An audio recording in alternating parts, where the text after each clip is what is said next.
mbokk yi asalaamaaleykum ñu ngi leen di ziyaare di leen jaajëfal di leen nuyu kenn ku nekk ci fa nga ne di seq ak yéen waxtaan bu gàtt dellu si ci tolluwaayu réew mi rawatina li fi xew démb. mbokki Sénégal ñu ngi leen di masaw di leen masaw bu baax ci li fi xew démb ndax lu tiis la ci réewum Sénégal réew mu mel ni Sénégal lu tiis la ci xolu kenn ko nekk ci yéen Sénégalais yi ak foo munti bokk ci diine walla ci waaso walla ci dëkkuwaay li xew démb gàcce la ci Sénégal àdduna bi yëpp di ñu seetaan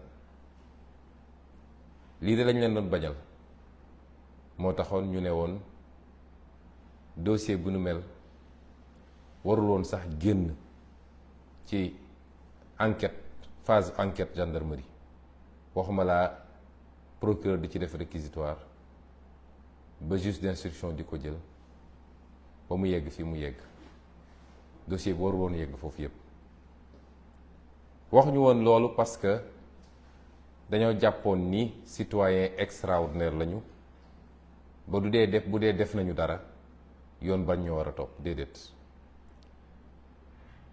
waxuñu ko foofu ndax li ñu gëm ñun ak li ñuy dund mooy li nga xam ne jàngal nañu ko ci diine bi yonent bi alayhi salaam waxee ni Fatima doomam ne ko ak li ma lay bëgg yépp boo defoon naka su dul noonu yoon dal sa kaw te duma la làq sama gannaaw man loolu laa gëm. kon waxewuñu woon foofu waaye dañu waxe woon ci kaw dossier boo xam ne lépp ay fenk la ay nar la ngeen jégal ma ci kàddu gi ay feni neen la.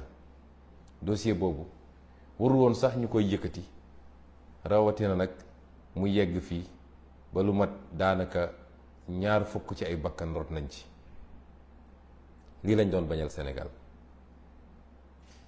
li xew démb defe naa ak sénégalais bu ne fi mu toog rus na ni ma leen ko doon bañalee nag noonu la ko Macky Sall bëgg la leen ko bëgg leen ndax li xew ci dossier bi yëpp ma baamu ko weesuwul loxo Macky Sall ba waxee nag dañ naan moom dañu wax mu singali Macky Sall waaye Macky Sall mooy wax procureur defal mu def loolu est-ce que sénégalais xam nañ ko.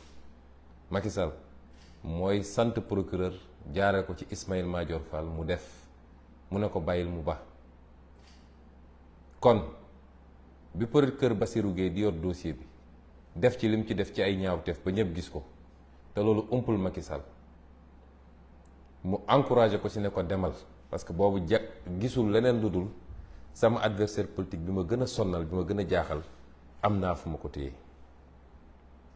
loolu andi woon fi lim fi andi woon diggante février ak mars 2021 Sénégal yëpp génn ne ko àndu ñoo ko li ngay def ci dossier bi ñaaw na salte na te teguwul ci dëgg ndax bu ñaawoon te salte te tegu ci dëgg it yoon def li mu war a def rek ñu foogal ni bu ñu génnee ci loolu dina ci am lu mu jàngat mu boomoon ci 10 bakkan ak ñeent ba tey jii ñu ngi koy jooytu ñun ñëpp. te commission d'enquête bi mu annoncé woon sax defu ko ci ñëpp foog ni nag Macky Sall bu jógee ci lii dina seetaat dellu gannaaw ndekete moom ma nga doon dem uti doole gu mu nootee Sénégalais yi pour mën a wéyal li muy def seetu ci kilifa diine seetu ci société civile seetu ci parti politique seetu ci kenn koo xam ne ku ñu war a bàyyi xel la. Sénégal dañu war a jàpp ni Macky Sall li mu gëm mooy moom su mattee rek il faut mu dagg su mattee il faut mu dagg nekk na ci dëgg nekkul ci dëgg moom bu xasee ba matt faw rek mbir mu dagg mu nekk ci loolu. ku ne woon Sénégalais yi 2 at ak genn wàll ci gannaaw Macky Sall dina jëlaat dossier bi andi ko ndax lii lépp weesuwul moom li mu nekk ci gannaaw justice di ko sant ak di ko dig. ñëpp gis nañu instruction bi nga xam ne juge d'instruction bi ñu wax Maham Diallo def na ko démb defe naa fi mu toog war naa am gàcc, ndax yow sooy instruire dossier ba nga koy instruire yëpp mosuñu laa andil preuve boo mën a téye, te looloo xew démb, ñàkk preuve boobu ba Sénégal yëpp gis ko. ñu dem nag ba démb ci ñi seede ñëpp nga xam ne mat nañu juróom ak lu tegu, ñu dem andi benn seede boo xam ne kenn gisu ko bi ñuy dem gendarmerie, kenn gisu ko bi ñuy dem juge d'instruction, kenn gisu ko ba démb ñu dem làqarti ab témoin boo xam ne kenn xamul fu ñu ko jëlee. waaye juge d'instruction xam na ni bi muy def instruction ba di ci bind ba di ma xas man ak di ma saaga, yàlla xam na ni gënuma ci bépp fànn nag, ndax li mu def xam nañ fi lu ko def loo. te liggéey naa ba jóge fi ma doon liggéey, kenn mësul xalaat man ñu mën maa imposer ab décision ak lu ko mën a lal ci suuf. moo tax démb fi mu toog war naa am gàcce, Sénégal yi war nañoo am gàcce ci li mu liggéey. noonu ba nii ñu programmé, mbokk yi xool leen ci ñaari weer yi ñaata yoon la ñu woo Ousmane Sonko ci justice ci lu tegul ci yoon. ñu xam ni procureur moom mooy programmé, te procureur mooy Ismaïla Madior Fall mooy Macky Sall. ñu ne nag citoyen du négocier ay conditions yu mu demee, man négocier wu ma conditions yu ma demee justice, dama négocier wul dara. dama ne liñ ma bëgg a teg su dee du yoon du ma ko def, man négocier wu ma de, ndax doo nekk ci dëgg ba pare di négocier. niñ ma bëgg a di tëj sama koñ, di terroriser sama njaboot, di toj samay oto, di ma gaañ, fi léegi looloo ngi fi, du ma dem uyu ji. kooku du négociation. donte nag am na ay kilifa yoo xam ne ci kilifa justice la ñu bokk, ñoo dem ba naqarlu ànd ak ñun ni li ñu doon def du yoon, ñoom ñoo dem jël seen initiative woo leen ne leen il faut que état bi respecte liberté Ousmane Sonko en tant que citoyen mun a dem di ñëw saa ñu koy teg li ñu koy teg. ñoom nag ñu jàpp ni man maa doon négocier, man négocier wu ma de, man li ma nekk dama koo gëm, nekk ci dëgg. ku ma ëpp doole di ma soo may rey di ma rey ci dëgg, waaye négocier wu ma. kon ni ñu ko programmé ci fan yi yëpp, procès sur procès, bu la ci gën a ñàkk solo nga ne bii la, te lépp ngeen xam lan mooy jubluwaay bi. ñu ne woon donc gàcce gi am démb, ay nit yoo xam ne ñaari at ñu ne yor nañu ay preuve yoo xam ne bis buñ ko génnee àdduna tukki. defe naa keroog rek bi may mujjee wax nee naa leen ku ànd ak Ousmane Sonko boo tëddee demal nelaw ba yandoor, ndax lu toll ni tarfata ayn ci preuve amuñu ko. ndax lu am mooy am preuve, waaye lu amut mënul am preuve. mbokki Sénégal, ndax yaakaar ngeen ni man Ousmane Sonko rafle naa ci jigéen ba naan maa ngi dem di siif jigéen? loolu mun na dugg ci xelu kenn ci waa Sénégal. di ko def nag di ko defaat ci bërëb boo xam ne mën nañ ma faa jàpp, loolu xel mën na koo nangu. xanaa su ma demoon bay siif sax du ma dem seet lu niroog dàngeen gu AVC ma naan moom laay siif? wax dëgg yàlla ñàkkuma choix. man yàlla xam na ni su doon loolu rek laa soxla, jigéen rek laa soxla, bëri na foo xam ne bu ma fa xoolee tàllal loxo ne soxna laa bëgg ñu may ma tout de suite. kon ban rafle laa war a am ba di lambari naan maa ngi siif ay xale yu jigéen? amul benn jote boo xam ne am na sama diggante ak xale bi, waaye ay nit jël nañ ko, ñépp xam ko, xam ni Mamour Diallo moo sumboon mbir mi ànd ceeg maître Gabisso, loolu ñépp xam nañ ko. moom ci boppam wax na ko ci ay audio. fan la juge bi teg audio yooyu démb? li tax tegu ko ñépp dégluwaat ko, lu dul laaj na ko ndax audio yi nangu nga ko, mu ne ko waaw nangu naa ko, maa ko wax, waaye dama doon kaf. koo xam ne nee nga dangaa ëmb depuis ñetti at wala ñaari at ak genn wàll, wasino ñu ne li tax nga wax ko dama doon kaf, dama doon naxeete. nga dellu si ni yor naa ay preuve yu dul jeex, mi ngi fii sama téléphone, mosoo génne ay preuve. nga dellu si def say audio wax lu doy waar loo xam ne ku ne tudd nga ko ci ñi nga wër ne def na ma lii, def na ma lële. ne Mamour Diallo moo ma sant lii, ma dem ba xam ne aw ma pexe, ma ne naa ko nax, moo tax ma woote ne ñëw leen, am naa li ngeen bëggoon. loolu suñ ko tegoon ci tribunal ab juge warul sax naan damay toogaat di déglu 30 secondes waaye li gën a yéeme mooy ñii nga xam ne ñooy comploteurs yi ñoom la yoon waroon topp tey ñu daan leen daan yu méttee métti ndax seen caaxaan bi lor na doomu aadama yu bëri du bakkan yi ci rot rek waaye ñaata ay alalu jàmbur yàqu na ci ñaata yoon la ñu jël réew mi naj ko ba kenn noo yeetul ak image bi ñu yóbbu ci Sénégal ci international man mii nga xam ne maay principal victime bi bu ma amuloon sama fulla ak ndëgër lay te yow askan wi nga jàppale ma ci te yàgg naa la wax ni du ma la mus a rusloo ndax wallaahi liñ ma jiñ defuma ko du ma la mus a rusloo su du woon loolu tey maa ngi woon rëbës bu yàgg foog ngeen nag dinañ jaar foofu yépp ba egsi fii Macky Sall toog ne fa ma bàyyi woon liggéey bi fa laa koy jëlewaat dinaa ko yeggali déedéet loolu mënul ne ndax bakkan yi ci rot war ñu ñëw gën a gore ñun ñoom la wax ñu ne force restera à la loi mooy ñoom li ñu bëgg a def loo justice dañ koy def ba mu mat sëkk faalewuñ ci Masamba faalewuñ ci Mademba faalewuñ ci preuve faalewuñ ci ku am dëgg ñun nag ñoo war a am suñu fulla ba nit wan leen ni force restera au peuple mooy askan wi kenn du ko noot ci lu dul dëgg li xew démb gàcce la ci Sénégal rus naa ci am naa ci lu ma naqari li tax nag suñu xel warul dal ci justice ni muy doxee ba tey xam ngeen ni li xew démb yoon dafa ne mënoo àtte nit en matière criminelle lu dul am na ku koy layal avocat kenn mënul def procès te avocat amul démb ndey soxna su dul ndey Xadi Njaay su dul dara sax di jigéen goo xam ne mu ngi toll diggante ñu naan juróom-ñaari weer wala juróom-ñetti weer nga téye ko ci suba ba xaaju guddi nanguloo ko sax mu am avocat bu toog ci wetam ñu ne la bu amul avocat da nga war a arrêté ba ñu ko may ko mu dem uti ay avocat nga doog a def procès bi li xew démb musul am ci histoire justice ci àdduna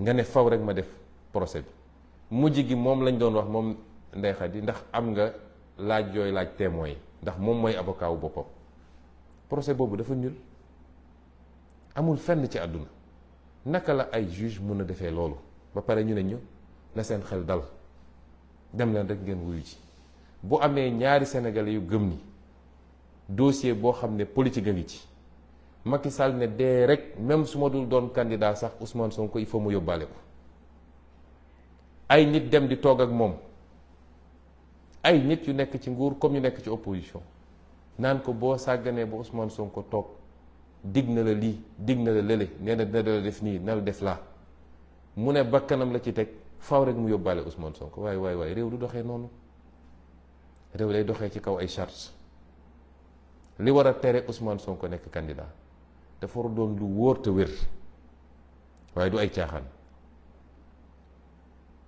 bi ñu commencé ba léegi ci tappale la ñu nekk nee nañu Ousmane Sonko jot na convocation waat naa ci yàlla billaahi wallahi bu dee jot naa convocation yàlla na ma yàlla alak ila yawmi diin te ñoom ñi wax ni jot naa convocation ku ci waat lii lakk commissaire bi bind ne ñëw na sama kër fii si Ziguinchor fekk ma taxaw ci buntu kër gi mu jox ma convocation wallaahi waxul dëgg dafay fen moom xam na ko ñoom ñi ko def xam nañ ko te li gën a yéeme nee nañu jox nañ ma convocation fii si Ziguinchor le 11 commissaire Adramé attesté ko ne commissaire Massali bi nekk Ziguinchor moo mu fekk sama buntu kër même commissaire Adramé moo defaat beneen rapport le 16 ne Ousmane Sonko jotuñu koo gis joxuñu ko convocation te moom nee na le 11 jox nañ ma convocation document yëpp mi ngi fi nañ ko génn ngeen gis pour woon leen tappale gi nekk ci justice fi mu toll nii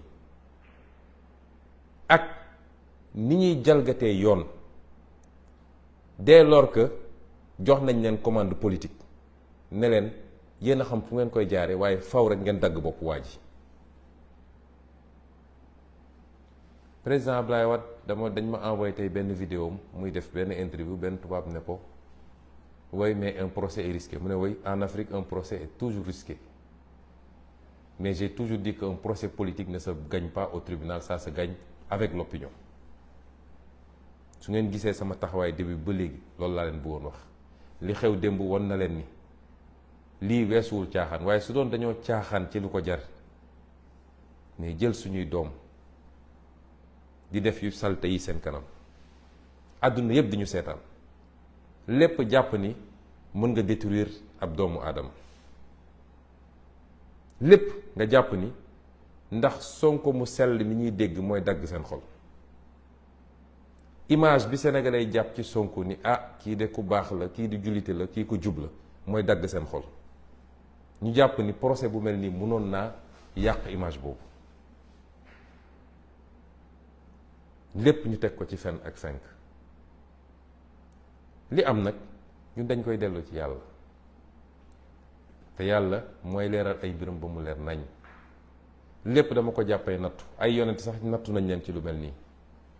moo tax yàlla bi mu naan ahasiba nnaasu an yutraku an yaqulu amanna wa hum laa yuftanuun wa laqad fatanna alladina min qablihim fa la yaclamanna allahu alladina sadaqu wa la yaclamanna alkaadibin. yàlla dafa ne du ma leen seetaan rek ngeen ni fëgg dënn naan gëm nañu te du ma leen nattu, du ma testé ba xam ndax yéen gëm-gëm mi ngi ci yéen. noonu ma ko defe woon ñi leen jiitu nga xam dama leen doon nattu ba xam kan mooy wax dëgg ak kan mooy wax safaan wa. nattu googu nag buñ ko jàpp rek ci wàllu imaan, pas-pas ci diine, mais yéen ñi ma bokkal projet bi yàlla ak ñuy nattu ba xam ndax li ñuy woote ci projet bi dëgg la ci ñun wala du dëgg. fii ñu yàlla jaarale ñetti at yi mu metti loolu ci ñun ak suñu njaboot, ngeen may ma rendre hommage sama njaboot, rawatina samay soxna, ndax dund nañ lu méttee métti te kenn musuma cee wax lu dépassé, te kenn musul jóg ne maa ngi génn kër gi, kenn musul toog ba wax lu jëm ci lii, te ñépp xam ni lii natt gu métti la. ma leen di rendre hommage soxna Khady Kébé ak soxna Anna Diamanka ak samay waajur ak samay mbokk, mais ak waa parti bi yëpp ak sénégalais yëpp nag, ndax sénégalais yëpp koo laaj mu ne la lii xam naa ni ay caaxaani neen la. waaye natt yooyu la ci yàlla jublu mooy gën a peese suñuy mbagg ba xam ndax li ñu bëgg a yóotu attan nañ ko. ñu de dund nañ ci ñetti at yi loo xam ne gaw ma ni am na homme politique Sénégal bu ko mës a dund, waaye nous sommes toujours debout parce que suñu lépp dañ koo dénk suñu borom. dañoo am gëm-gëm te yàlla daf ñoo sant muñ, ku yàgg muñ rek dëgg feeñ. moo tax may woowaat sénégalais yépp, manipulation bi bëri na. nee naa leen lu toll ni jote maag loo xam ne lu ñu nangu la sax amul sama diggante ak ndaw si, te depuis le début wax naa leen ko. waaye manipulation bi bëri na, lañ ca bëggoon defe naa tey la furaas, ndax xëy nañu seen presse yëpp génne ay titres, ku ne di wax lu gën a bon, fu ne nga dagg ko, waaye peuple bi gëmu ko. seen sànni tàccu def nañ ko, la ñu mënoon yépp def nañ ko, te amuñu ci la ñu bëgg. la ñu mënoon yépp def nañ ko te amuñu liñ ci bëgg.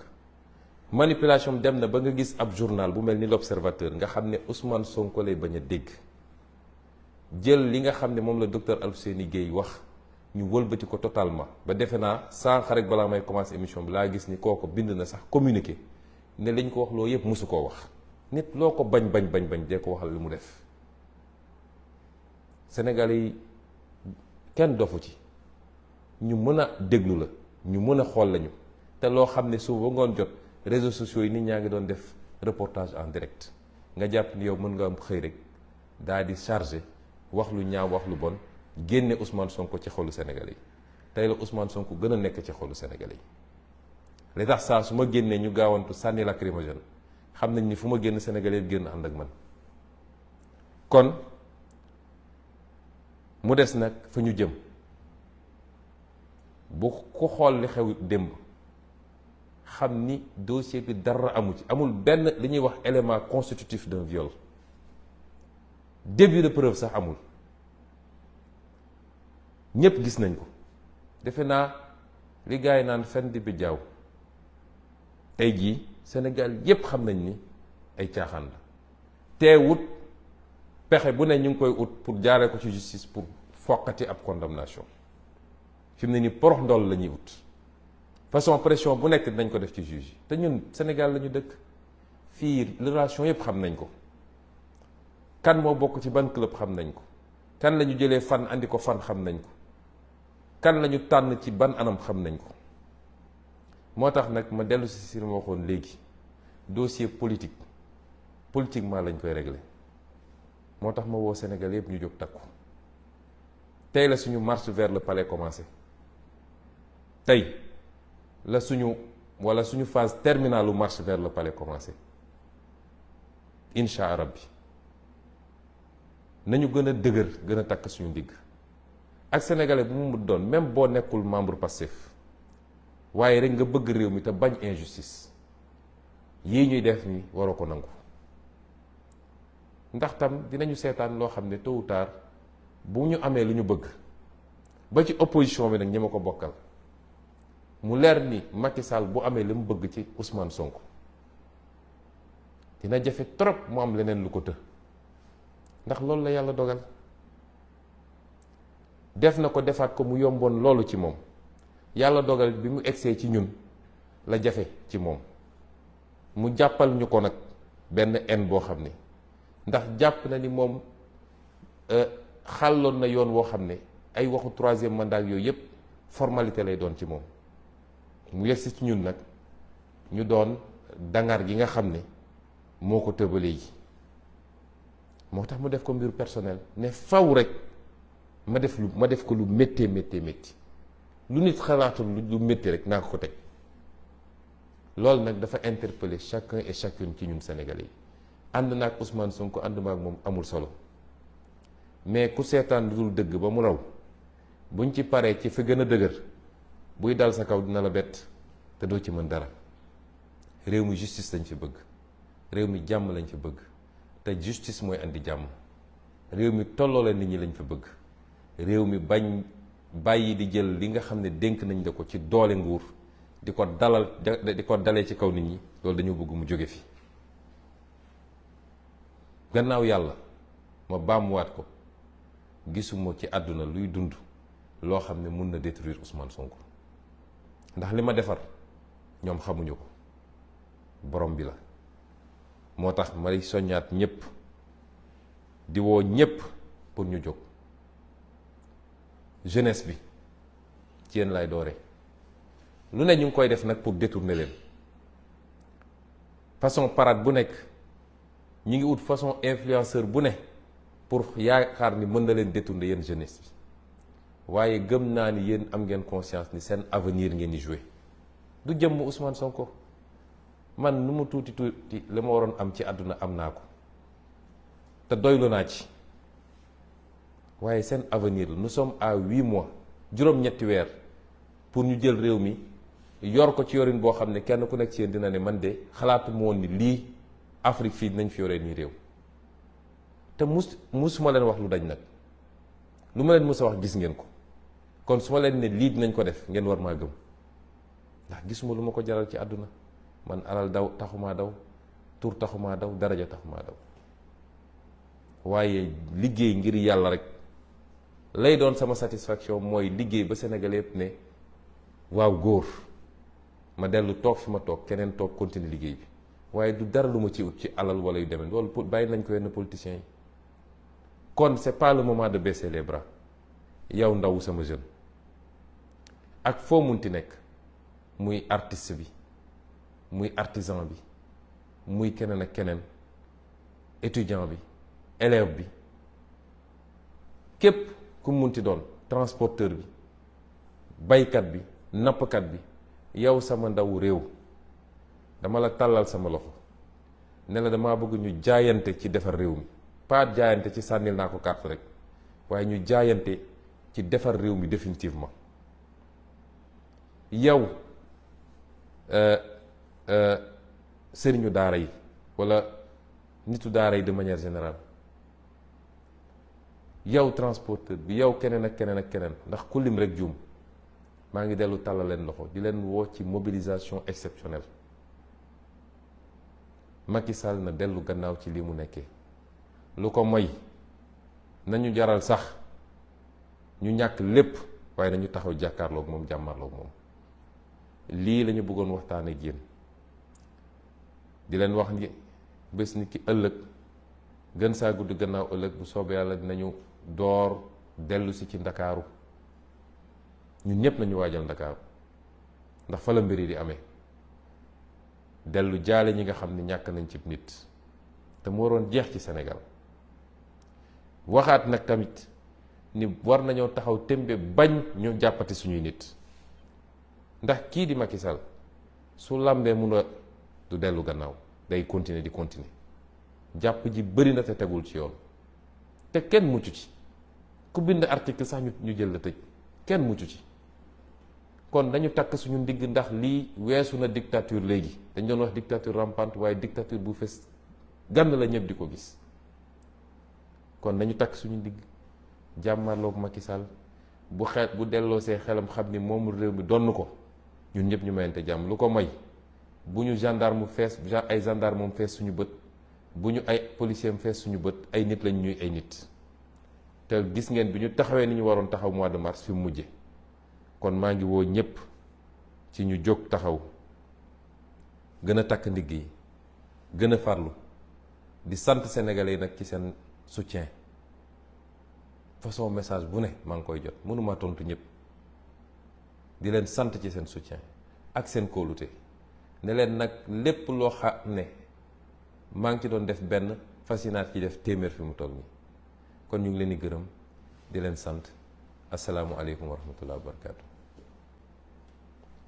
Bonsoir chers compatriotes, bonsoir chers amis africains et chers amis de partout du monde.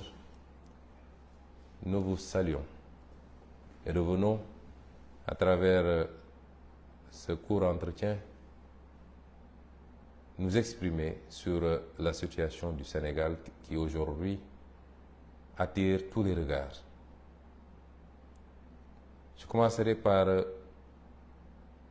présenter des excuses au peuple sénégalais. Pas à mon nom, mais au nom de tous ceux qui sont à l'origine de cette mascarade qui n'honore pas le Sénégal. Et ce que nous voulions justement éviter lorsque, au début de cette affaire, nous avions appelé le président Macky Sall et tous les comploteurs qui sont derrière cette affaire-là à reculer pendant qu'il était encore temps. Non pas que nous nous considérions comme un citoyen au-dessus des lois, mais parce que nous considérions simplement qu'il n'y avait pas matière à mettre tout le pays en danger sur la base d'un complot manifeste, non assis sur des faits probants. Ce qui s'est passé hier est venu confirmer ce que je disais au peuple sénégalais, ce que j'ai dit au monde entier. On a vu hier la démonstration du complot. Et lorsque certains témoins, tels que le capitaine Touré, a commencé à développer sur la manipulation du PV d'enquête, on ne l'a pas laissé développer. Lorsque Mme Tal a commencé à développer sur les implications du président Macky Sall, selon les dires même de la plaignante, on n'en a pas tenu compte. Hier, le complot a été mis à nu, nonobstant le fait que, à cause de leur comportement extrêmement injuste, agressif à mon endroit, lors des dernières convocations dont j'ai fait l'objet, nonobstant le fait qu'à cause de cela, je n'ai pu me rendre hier au tribunal, parce que j'ai été très clair et je le rappelle à l'endroit de la communauté internationale. Je n'ai jamais refusé de déférer à une convocation de la justice. Mais tout le monde a vu le traitement auquel j'étais soumis à chaque fois que j'ai essayé de déférer à une telle convocation. Mon quartier est barricadé, ma famille est terrorisée, mes enfants sont privés d'école. Ma voiture est caillassée et cassée. On m'extrait de force, on m'asperge de liquide toxique pour me mettre dans des fourgons. C'est cela qui nous a amené à cette posture de dire, tant que ces comportements déviants de l'État ne cessent pas, nous ne répondrions plus à une convocation de la justice. Mais nonobstant notre absence, vous avez vu ce qui s'est passé au tribunal. Rappelez-vous que lors de la fameuse confrontation, que le juge d'instruction n'avait tenu que pour essayer de m'humilier. Quand je suis sorti, je vous ai dit que c'était un massacre. Et hier, c'était encore un massacre. Le seul objectif, c'était de livrer une jeune fille manipulée, à qui on a promis passeport diplomatique et exil à l'étranger, plus de fortes sommes d'argent, qui ne comprend même pas le rôle qu'on veut lui faire jouer, l'amener devant un tribunal et lui imposer des récits salaces, soi-disant pour jeter l'opprobre sur le candidat Ousmane Sonko. Et c'est ça qui est dramatique. Une jeune fille de rien du tout, prise au piège d'ogres politiques, qui ne feraient jamais faire la même chose à leur propre fille, à leur propre sœur, et qui tiennent aujourd'hui en otage cette pauvre demoiselle, qui n'est pas si innocente que cela, puisqu'elle aurait pu se rétracter depuis longtemps, mais elle continue, de plus belle. Et c'est pourquoi elle doit comprendre que tôt ou tard, elle paiera le prix fort de son forfait. Elle et tous les comploteurs qui sont avec elle, les Mahmoud Diallo, les maîtres Gabisso, toute la chaîne et tous ceux qui, dans l'instruction de ce dossier, etc., se sont comportés d'une certaine manière. Parce que le Sénégal a payé un lourd tribut à cause d'un dossier aussi vide. Chers compatriotes, chers amis étrangers, pour un dossier de viol, la partie civile, ni le parquet, ni la partie civile n'ont été à mesure d'apporter la moindre preuve, parce qu'il n'y en a pas. Il n'y a ne serait-ce que l'existence d'une relation intime avec cette jeune fille, a fortiori un rapport non consenti. Et je l'ai dit depuis le début. Aucune preuve, aucun début de preuve même n'a pu être produit. Pour une audience qui s'est étirée de 9h ou 10h jusqu'à 3h du matin. Mais ce qui s'est passé hier nous interpelle. Ce qui s'est passé est très grave. On n'a jamais vu autant de violations des droits de la défense dans un procès.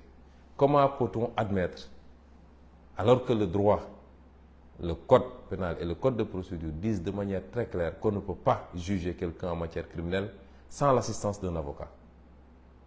Et hier, des juges ont soumis Mme Ndeye Khady Ndiaye en état de grossesse de 8 mois à une procédure que rien ne justifiait, un empressement que rien ne justifiait, toute une journée jusqu'à tard la nuit, sans qu'elle soit assistée par un avocat.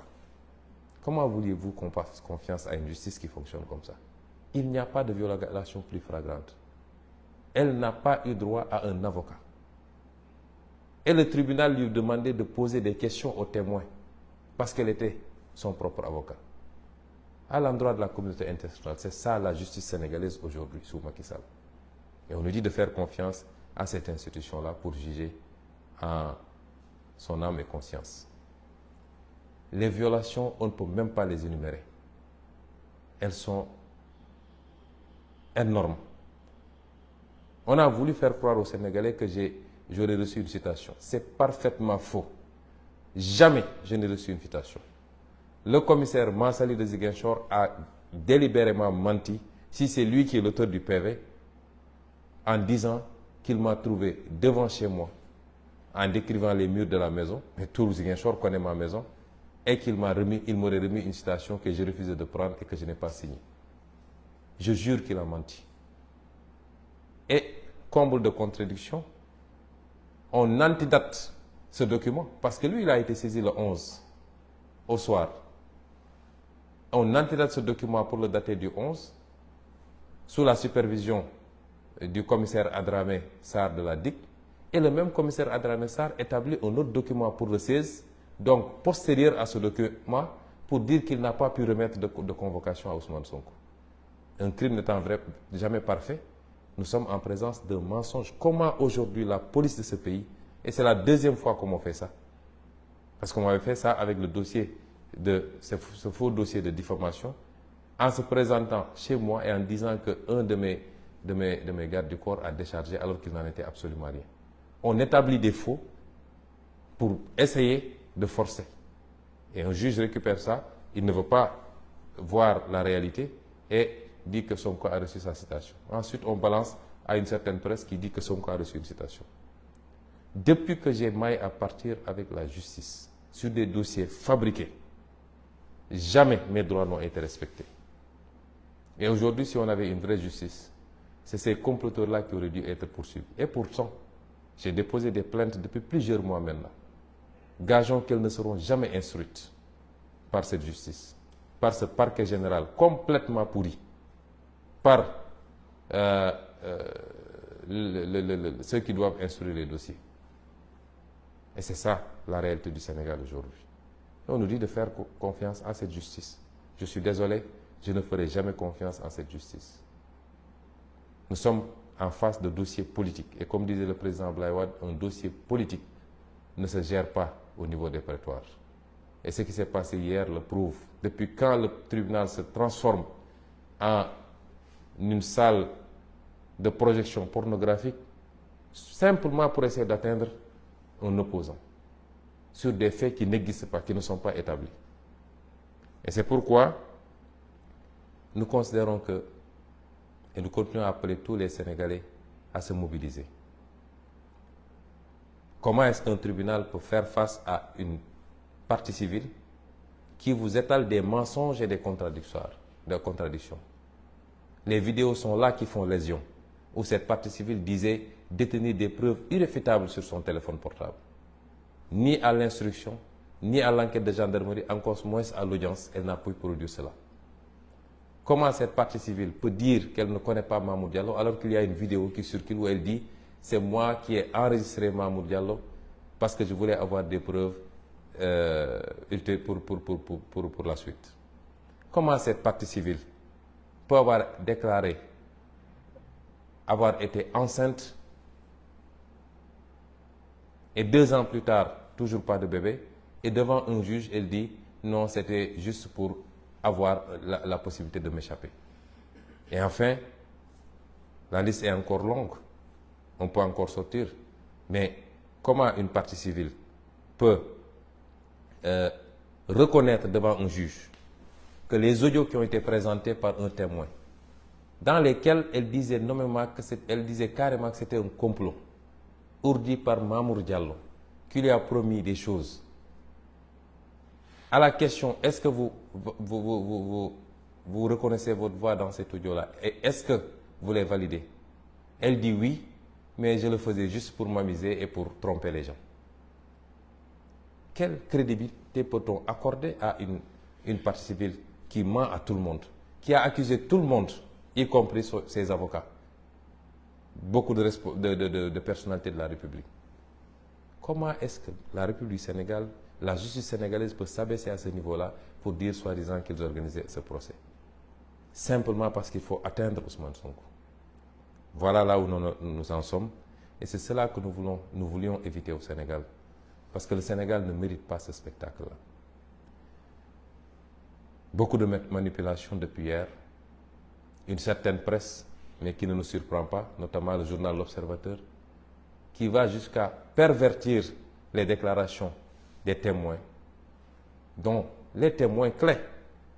Hier, tous les témoins ont été à décharge. Tous. Et ils sont allés fabriquer un témoin qui n'a été là ni à la phase d'enquête de la gendarmerie, ni à la phase d'instruction. À la dernière minute, lors du procès, on nous sort un témoin que personne ne connaît pour raconter des histoires. Tous les autres témoins ont témoigné à décharge. Et surtout les témoins clés. Parce que dans ce dossier, qui est témoin clé? C'est le gynécologue. C'est celui qui a fait l'enquête préalable. C'est l'employeur. C'est l'autre masseuse. C'est ça les témoins clés. Et tous ces témoins clés ont témoigné à décharge. Pas parce qu'ils veulent être avec Ousmane Sonko, parce que je ne les connaissais pas jusqu'à cette période-là. Et tous sont des proches plutôt de la partie civile. Comment un juge peut, sur un dossier comme ça, imaginer une fraction de seconde aller condamner Ousmane Sonko? Et voilà où on en est. Et c'est pourquoi, malgré toute la manipulation médiatique, le peuple sénégalais n'est pas dupe et comprend ce qui est en train de se passer. Et c'est à ce même peuple sénégalais que je lance un appel. Ils vont chercher toutes sortes de parades pour trouver ne serait-ce qu'un petit prétexte pour essayer de condamner Ousmane Sonko. Ce procès a déjà été fait par le peuple sénégalais. Le président Macky Sall veut nous faire croire que quand il mord, il ne lâche que quand ça coupe. Il ne doit pas avoir plus de détermination que nous. Ou alors on n'aurait pas la vérité avec nous. Il ne doit pas être plus déterminé que nous. Ni lui, ni son groupe de comploteurs, encore moins sa succursale politique, qui passe tout son temps à insulter, du matin au soir, à essayer de dénigrer, de jeter l'opprobre sur les gens.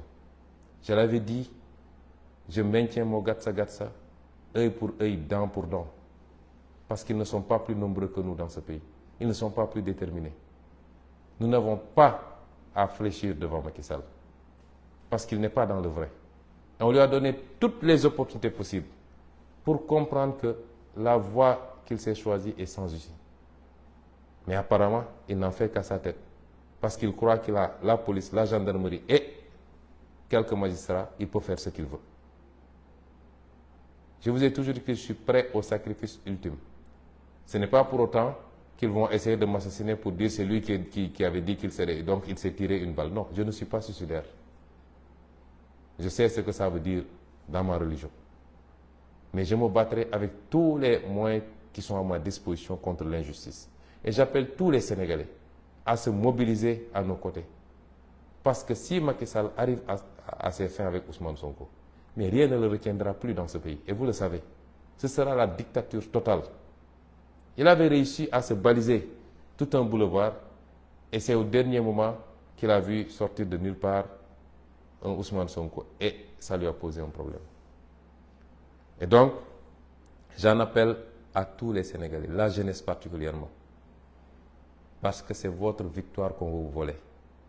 C'est la possibilité que vous avez, plus que toute autre génération antérieure, de prendre votre destin en main, de prendre votre pays en main et de prendre votre continent en main.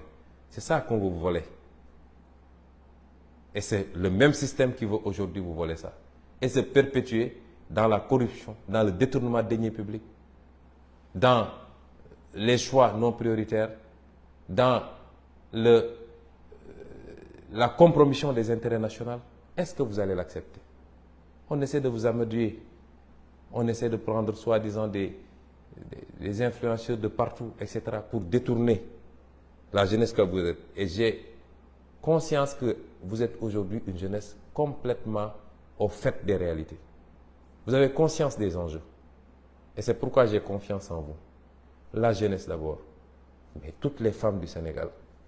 Parce que quand le pays va mal, les premiers à être fatigués, c'est les femmes. Parce que c'est elles qui gèrent les foyers. Elles ne peuvent pas tourner le dos à la famille. Vous êtes concernés par cette bataille. Les personnes âgées, mais tous les secteurs professionnels et socio-professionnels. Agriculteurs, transporteurs, artisans, marchands ambulants, étudiants, élèves, et j'en passe, enseignants. Vous êtes tous interpellés aujourd'hui. Ce combat est le vôtre avant d'être même celui de Sonko. Je n'en suis qu'un élément. Et notre rôle, c'était de gagner le pari de la conscientisation. Et je pense que vous êtes tous conscients maintenant des enjeux. Nous sommes à 8 mois de la fin de cette première partie de notre parcours.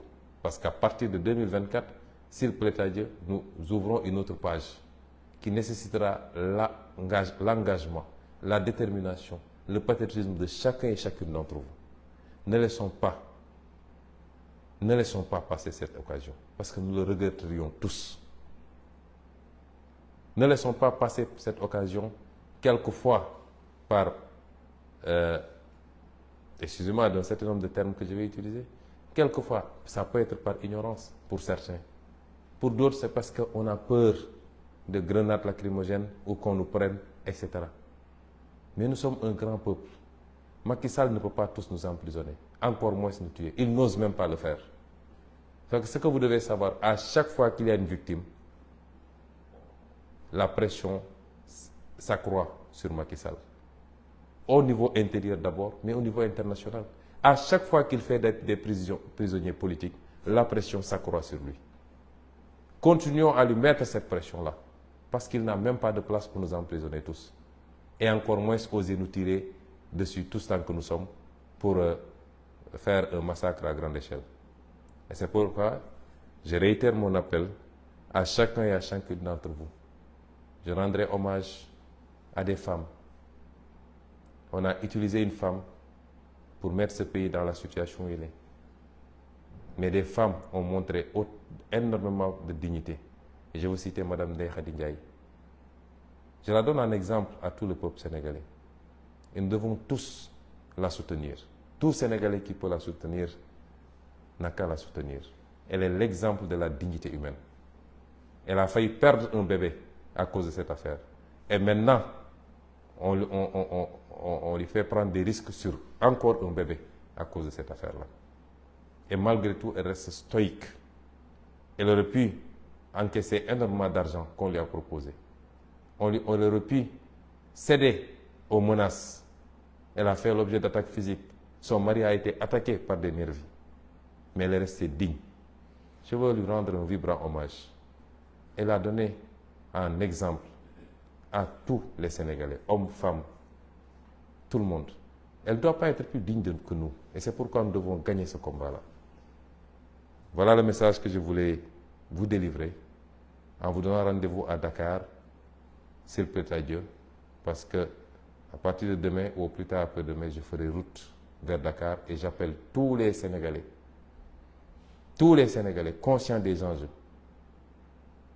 tous les Sénégalais qui ont décidé de refuser la dictature rampante de Macky Sall, tous les Sénégalais qui ne peuvent pas accepter que notre projet soit compromis sur des bases telles que ce qui est en train de se passer, je leur lance un appel, je les convie à se mouvoir vers Dakar, parce que s'il doit y avoir bataille finale, elle se fera à Dakar.